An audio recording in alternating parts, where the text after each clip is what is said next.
बिस्मिल्लाहिर्रहमानिर्रहीम। अस्सलामुअलैकुम नाज़रीन, मैं हूं रेहान भट्ट और आप देख रहे हैं वकील टीवी। पूरे पाकिस्तान में अगर सबकी ज़बान पर सिर्फ़ एक ही चीज़ है, तहरीक अदम एतमाद, और अगर कोई चीज़ टॉप ट्रेंड चल रही है पिछले एक हफ़्ते से, तो वो सिर्फ़ और सिर्फ पाकिस्तानी पॉलिटिक्स है। और इसमें दिन ब दिन इतनी गर्मा गर्मी होती जा रही है कि ये क्या करवट इख्तियार करेगी और कहाँ पे जाके इसका दम निकलेगा, ये कुछ समझ अभी नहीं आ रही। इसी हवाले से कुछ 2-3 ख़बरें हैं जो हम आपके साथ शेयर करेंगे। उसमें सबसे पहले ये है कि शाहिद हकान अब्बासी, राजा परवेज़ अशरफ और यूसुफ रज़ा गिलानी तीनों ने मुश्तरका एक बयान जारी किया है और बड़ा ही सख्त बयान जारी किया है। दूसरा ये कि मियां नवाज शरीफ वापस आने के चांसेस भी बहुत ज़्यादा रोशन हैं। और तीसरी ख़बर ये कि तहरीक लब्बैक ने भी 23 मार्च को ऐलान कर दिया। ये तीनों ख़बरें क्या हैं वो सब कुछ हम आपके साथ शेयर करते हैं, लेकिन उससे पहले आप हमारे चैनल को सब्सक्राइब करें और साथ में लगे बेल आइकन के बटन को दबाएं ताकि हमारी आने वाली नई वीडियो आप तक बर वक्त पहुँच सके। सबसे पहले हम आपके साथ डिस्कस करते हैं कि शाहिद हकान अब्बासी, यूसुफ रज़ा गिलानी और राजा परवेज़ अशरफ तीनों ने मुश्तरका बयान जारी किया है कि अगर आज रात सिंध हाउस पर हमला किया गया, पुलिस गर्दी की गई, तो इसकी ज़िम्मेदार रियासत होगी और इसके नताइज बहुत ही संगीन होंगे।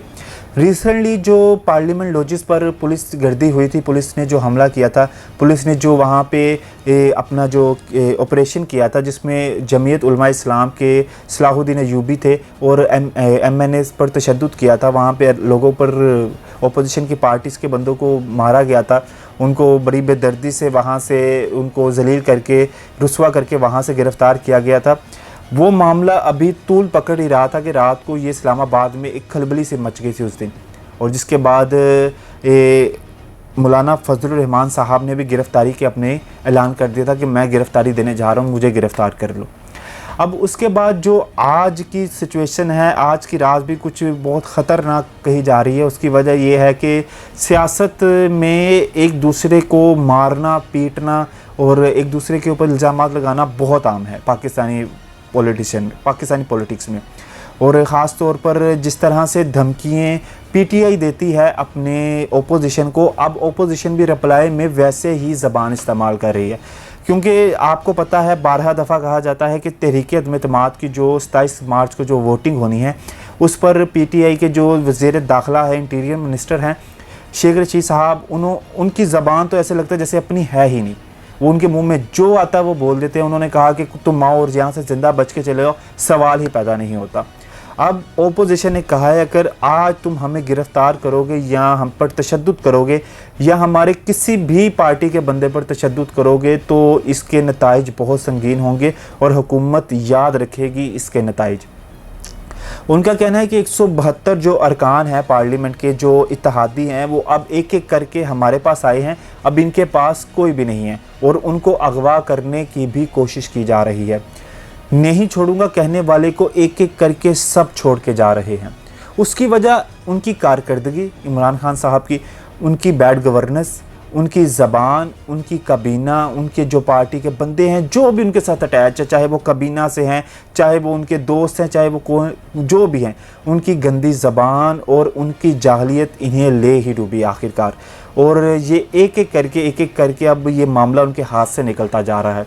दूसरी ख़बर ये है कि नवाज शरीफ साहब को आने के चांसेस उनके बहुत ज़्यादा रोशन हैं, क्योंकि ये जो सिनेरियो है इस टाइम पाकिस्तानी पॉलिटिक्स का, पाकिस्तानी सियासत का, वो कि आपको पहले भी जैसे बताया किस करवट बैठेगा कुछ नहीं पता। क्योंकि अगर नवाज शरीफ साहब अब नहीं आते और वज़ीर आज़म इमरान खान साहब के उतरने के बाद आते हैं या नए इंतखाबात के बाद आते हैं, तो फिर लोगों ने वही बातें करनी है, अब तो आप आ सकते हैं, अब आपको क्या मसला, अब तो आपकी हुकूमत आ गई है या कोई और हुकूमत आ गई है। अब वो आएंगे और अपना एक रोल अदा करेंगे। उसकी वजह यह है कि अभी जो है ना मामला सारे इमरान खान के हाथ से निकल के ओपोजिशन के हाथ में। रियासत अपना अगर कोई ज़ोर लगा रही है तो वो सिर्फ़ और सिर्फ उसके पास जो इख्तियारात हैं, वो जो उसके पास पुलिस है, जो भी अदारे हैं, वो उसके साथ ज़ोर के साथ वो अपना आप को मनवाने की कोशिश करेगी। हालांकि देखा जाए तो शेख रशीद साहब की भी सियासत ख़त्म होती नज़र आ रही है, क्योंकि वज़ीर दाखिला शेख रशीद साहब की सियासत ख़त्म इसलिए होती जा रही है कि मशीर ज़राअत है मंजूर वसान साहब, उन्होंने कहा है कि अब गेम ओवर हो चुकी है और मैं शेख रशीद को मच जेल में देख रहा हूँ, क्योंकि उन्होंने जितना अपोजिशन के साथ पंगे लेने थे या जितना बुरा भला कहना था, अगर ये लोग समझते हैं कि शायद हम इस टाइम हुकूमत में हैं, हम हुकूमत कर रहे हैं तो हम सारी ज़िंदगी करेंगे, लेकिन हर चीज़ का एक टाइम है, ख़त्म होती है। अब आपकी हुकूमत ख़त्म होने वाली है, अब आप ओपोजिशन में आओगे, ओपोजिशन में आओगे तो फिर जो आपने बीज बोया है वो काटना भी पड़ेगा। फिर उस पे सबसे जो अहम इसमें सिनेरियो ये है, जो इसमें सबसे अहम पेशरफ्त ये है कि तरीन ग्रुप ने भी हुकूमती किसी भी अरकान से मुलाकात करने से साफ साफ इनकार कर दिया। उन्होंने कहा कि हमने किसी भी हुकूमत के किसी भी बंदे से नहीं मिलना, हमने ओपोजिशन के साथ उन्होंने हाथ मिलाया हुआ है। और ये भी एक इमरान खान साहब के लिए इंतहाई बैड कह लें कि एक बहुत ही मायूसी वाली बात है, क्योंकि जो उनके लेफ़्ट और राइट हैंड थे वो एक एक करके छोड़ के चले जाते जा रहे। सबसे बड़ी बात जो है, 12 दफ़ा एक ही चीज़ रिपीट इसलिए की जाती है कि ताकि अवाम तक ये शोर पहुँचे या बात पहुँचे जो उनको नहीं पता कि वज़ीर-ए-आज़म इमरान खान साहब सोशल मीडिया पर बहुत कैंपेन चला रहे हैं। एक ही खातून, एक ही एंकर, और वो खातून कभी पब्लिक ओपिनियन लेके आती है और कभी एज आ ऑडियंस, जैसे हम आम इंसान हैं, आम पब्लिक है, वैसे बन के आती है, और कभी वो ओवरसीज बन के आती है। ये इतना वायरल किया हुआ है इस टाइम, और हर पार्टी का बंदा, हर अदारा यही कह रहा है कि ये चीज़ें फ़ेक खुद से तैयार की जा रही हैं। प्लान्ड जो होती है ना, कि आप किसी को पैसे दे के ऐसा करवा लो, किसी सहाफ़ी को पैसे दे के आप कुछ बुलवा लो, आप किसी मौलवी को पैसा दे के अपने पसंद की बात निकलवा लो, आप किसी सियासतदान को ख़रीद के अपने पसंद की बात करवा लो, या आप एक सोशल मीडिया पे एक टीम बिठा के कैंपेन चला लो। लेकिन अब इन चीज़ों का कोई वजूद नहीं है, अब ये ख़त्म, क्योंकि जितना बेड़ा गर्क करना था इस मुल्क का इमरान खान साहब ने कर दिया, और उनके साथ जो उनकी बंदे हैं शेख रशीद साहब जैसे, उन सब ने बेड़ा गर्क कर दिया इस मुल्क का। अब तीसरी खबर जो ये है वो ये है कि तहरीक लब्बैक ने भी 23 मार्च को कराची में रैली का ऐलान कर दिया। साद हुसैन रिजवी साहब इसकी क़यादत करेंगे, और साथ ही साथ उन्होंने ये मार्च जो रैली जो निकालनी है, लॉन्ग मार्च निकालना है, ये उन्होंने महंगाई के हवाले से, नामूस रसालत के हवाले से, और मुल्क में जो ये इस टाइम अफरा तफरी है इंतशार के हवाले से उन्होंने ये रैली निकालनी है। कराची में ये होगा।